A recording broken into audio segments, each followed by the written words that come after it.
Qu'est-ce que tu ferais si tu n'avais pas peur? Actuellement, avec tes objectifs, ce que tu as envie d'accomplir, si la peur n'existait pas, qu'est-ce que tu ferais? Je t'invite à réellement te poser cette question.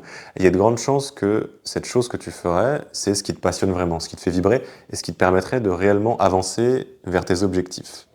J'ai envie de te prendre le temps de cette vidéo encore dans mon appartement à Montréal pour te faire changer d'avis par rapport à la peur et que tu termines cette vidéo en te disant « Putain, je suis content d'avoir regardé cette vidéo ». Personnellement, je suis arrivé à un moment où je vois la peur comme une bonne chose et je vois ce trait de caractère présent aussi dans des gens autour de moi qui ont réussi à se développer et à atteindre des objectifs qui sont importants pour eux. Ils voient la peur comme un allié. Ils voient la peur presque comme un guide vers ce qu'ils devraient faire. Et ça n'a pas toujours été le cas. J'étais quelqu'un de très anxieux, très timide, donc c'est déjà une bonne chose. Ça veut dire que via l'expérience, tu peux entraîner cette habitude d'aller vers la peur et de prendre la bonne décision.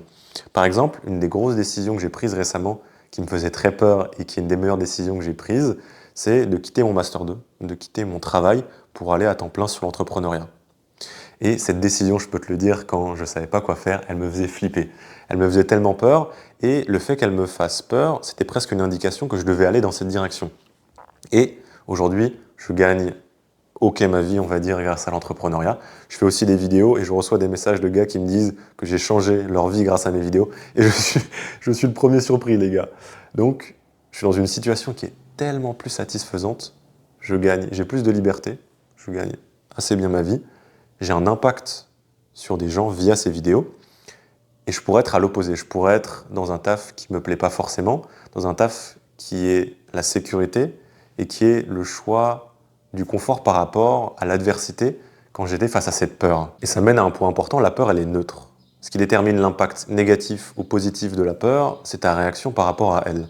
Est-ce que tu vas choisir la sécurité ou est-ce que tu vas choisir l'adversité?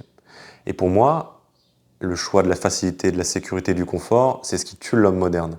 Et si tu arrives à te positionner comme ce gars qui choisit la difficulté et la peur, tu vas avoir une vie qui est tellement différente. Il y a de grandes chances qu'aujourd'hui, la plupart des choses que tu as envie d'accomplir, ce soit de l'autre côté de la peur. Et je peux te le dire parce que, par expérience, la plupart des décisions que j'ai prises qui ont impacté drastiquement, positivement ma vie, c'était des décisions qui me faisaient extrêmement peur quand je devais les prendre. Que ce soit aller vivre à l'autre bout du monde, que ce soit quitter mon taf, que ce soit terminer une relation, c'était des décisions qui étaient très compliquées, qui me faisaient peur quand je devais les prendre, mais c'est des décisions qui, rétrospectivement, ont complètement changé ma vie. Et ça ne veut pas dire que ça va être simple. Au contraire, tu vas tout remettre en question, ça va être compliqué, ça va être difficile, mais c'est une bonne chose. C'est ça qui va te faire te sentir homme, c'est ça qui va te faire te sentir épanoui en tant que personne. Et on en revient à une notion de David Deida dans son livre « La voix de l'homme révélé ». Tu te sens humain, tu te sens vivant quand tu es à ta limite, quand tu es au bord. Quand tu es au bord du précipice que tu regardes, tu sautes pas dans le précipice, mais tu es toujours à ta limite. Et c'est ce que la peur va te permettre de faire, d'aller dans l'inconnu, d'aller dans ta limite. C'est là que tu vas vraiment te développer, c'est là où tu vas vraiment t'épanouir. Et à ce niveau, il y a une citation que j'aime beaucoup, que je me répète souvent, qui est « La vie que je veux avoir, elle est de l'autre côté de la peur ». Tu pourrais aussi te dire « La personne que je veux devenir, elle est de l'autre côté de la peur ». Pour le côté un peu actionnable de cette vidéo, je t'invite à prendre même juste 10 secondes pour te demander, par rapport à mes objectifs, par rapport à ce que j'ai envie d'accomplir, par rapport à ma vie au quotidien, comment est-ce que j'agirais?